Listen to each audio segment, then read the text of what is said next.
바울이 썼던 그 몇몇 서신들을 보면은 바울이 자기의 사도권을 정당화하며 글을 시작하는 것을 볼 수가 있습니다. 갈라디아서도 이제 그 서신 중에 하나이죠. 우리로서는 뭐 이렇게까지 많은 분량을 할애하면서 자기의 사도권을 그것도 스스로 이렇게 증명해야 하나 싶지만 바울이 자신의 사도권을 이렇게 계속해서 증명해내는 이유는 자기 자신 때문이 아니라 자기가 전한 복음과 진리가 위협받고 있기 때문입니다.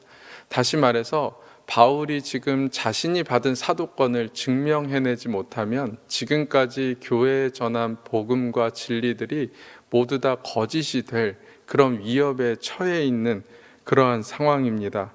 그래서 바울은 몇몇 서신에서 내가 받은 이 사도권이 정당하다라고 상당한 분량을 할애하면서 서신을 써 내려가고 있습니다.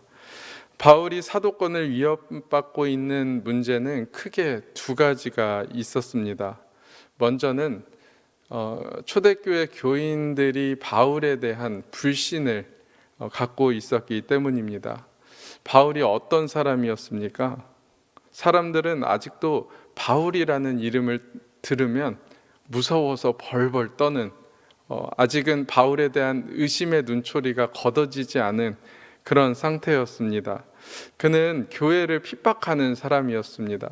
오늘 본문에서도 내가 유대교에 아주 지나치게 열정적이었다. 그리고 내가 우리 조상들의 그 전통을 너무 전통에 얽매여 있었다라고 바울이 이야기를 하는데, 그러니까 바울이 그 예수 그리스도를 믿는 자들을 핍박하기 위해서 예루살렘에서부터 다메섹까지 갔을 정도면 그가 이 유대교에 대해서 굉장한 열정을 갖고 있었던 사람이다.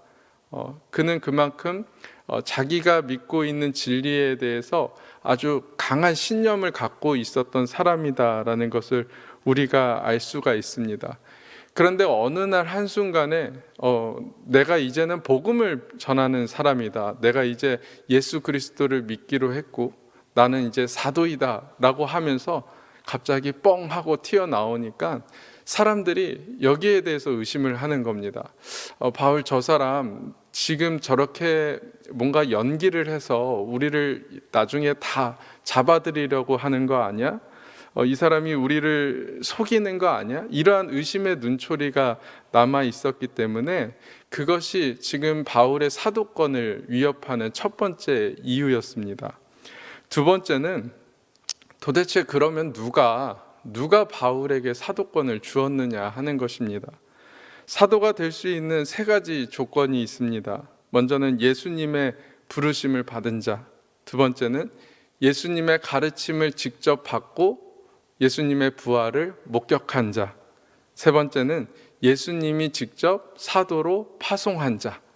이 세 가지 조건이 모두 다 갖추어져 있어야만 이것을 우리가 사도라고 불렀는데요.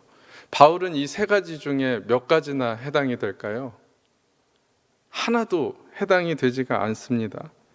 그래서 바울은 이 사실에 대해서 내가 이 세 가지 조건 중에 아무것도 만족하지 못했지만 하나님께서 나를 부르셨다라고 고백하기 때문에 바울은 모든 글에서 자신이 받은 은혜에 대해서 이렇게 찬양을 합니다.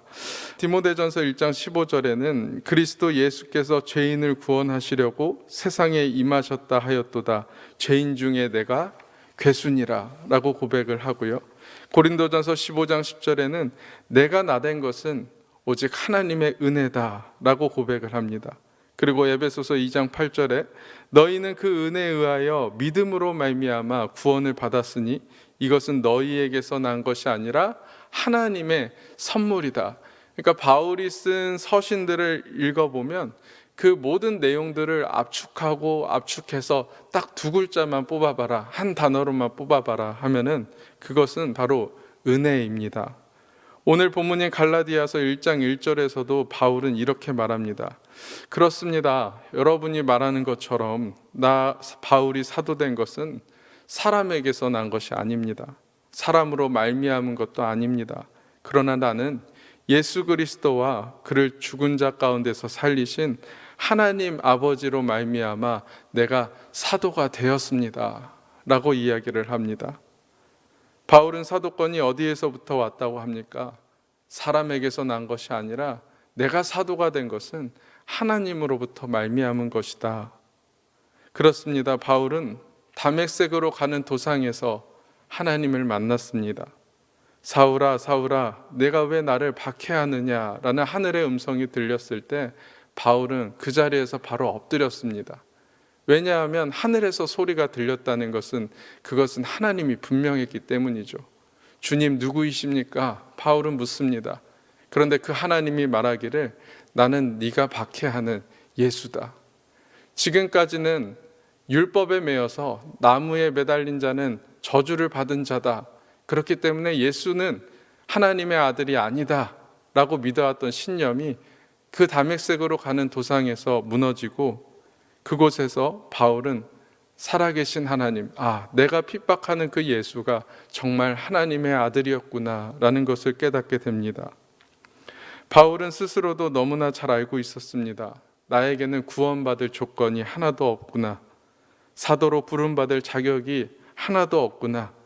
그래서 자기 자신을 소개할 때에 그는 사도 중에 가장 작은 자라고, 죄인 중에 괴수라고, 맨 나중에 만삭되지 못한 몸에서 나온 자라고 자기를 가리켜 말합니다.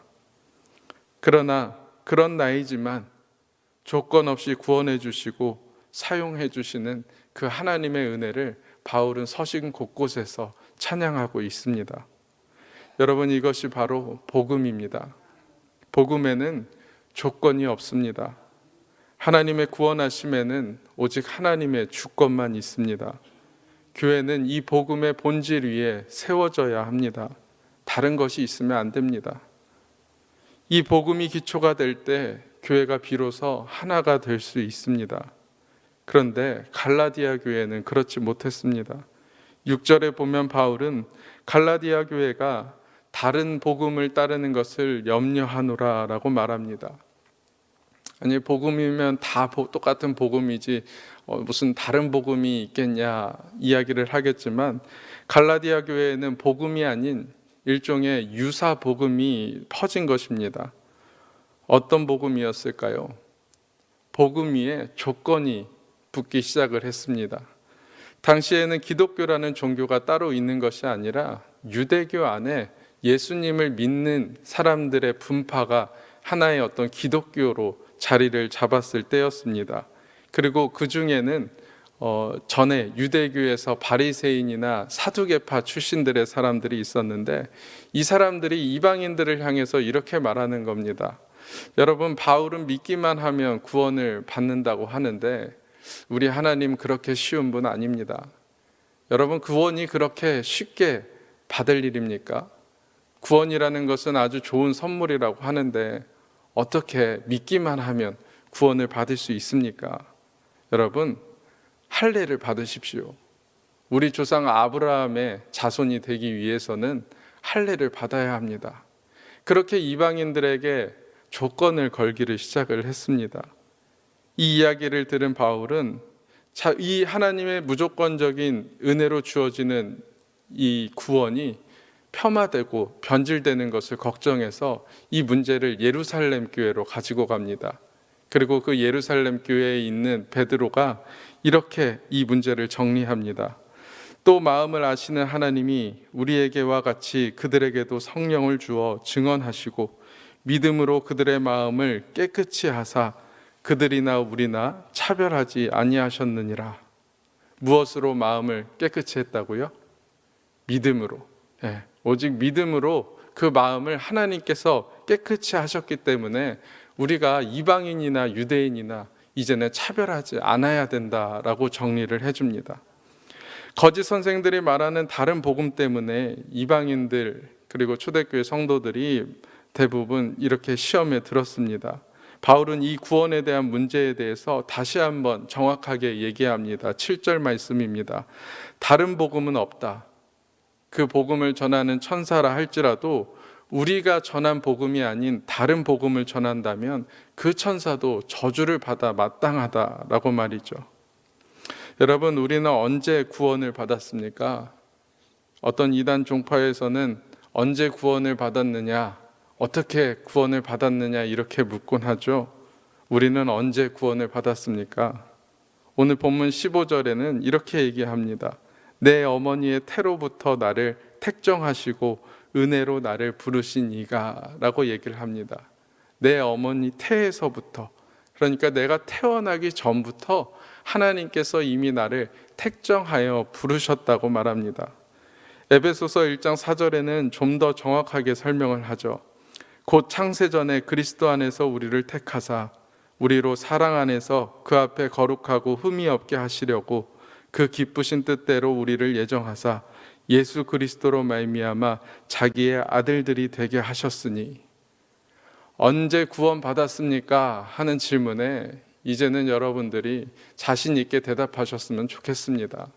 창세전에 하나님께서 나를 택하셔서 부르셨습니다. 창세전에 어머니의 태에서 내가 지어지기도 전에 하나님께서 이미 나를 택하여 부르셨습니다. 그리고 예수 그리스도로 말미암아 하나님의 자녀가 되게 하셨습니다 라고 말하십시오. 창세전에 부르셨는데 우리가 무슨 조건을 얘기할 수 있을까요? 어머니의 배에 지어지기도 전에 이미 구원받았다고 하는데 우리가 무슨 행위를 자랑할 수 있을까요? 어떻게 우리가 그렇게 말할 수 있습니까? 은혜를 은혜로 고백하는 자들에게는 자기 자랑이 있을 수가 없습니다. 오직 우리가 자랑할 것은 이것밖에 없습니다. 나의 연약함과 그런 나를 구원하신 예수 그리스도, 오직 우리에게는 이 자랑만 있어야 합니다. 도림의 성도 여러분, 때로 우리는 연약할 때가 있습니다. 내가 부족하다고 느껴질 때가 있습니다. 한없이 작아지고 그리고 유혹에 걸려 시험에 들고 왜 나는 이렇게 넘어질 일들만 가득할까 그렇게 생각이 날 때가 있습니다. 그러나 우리가 기억해야 될 것이 있습니다. 나의 죄악보다 하나님의 은혜가 더 크십니다. 나의 수치보다 하나님의 은혜가 더 큽니다.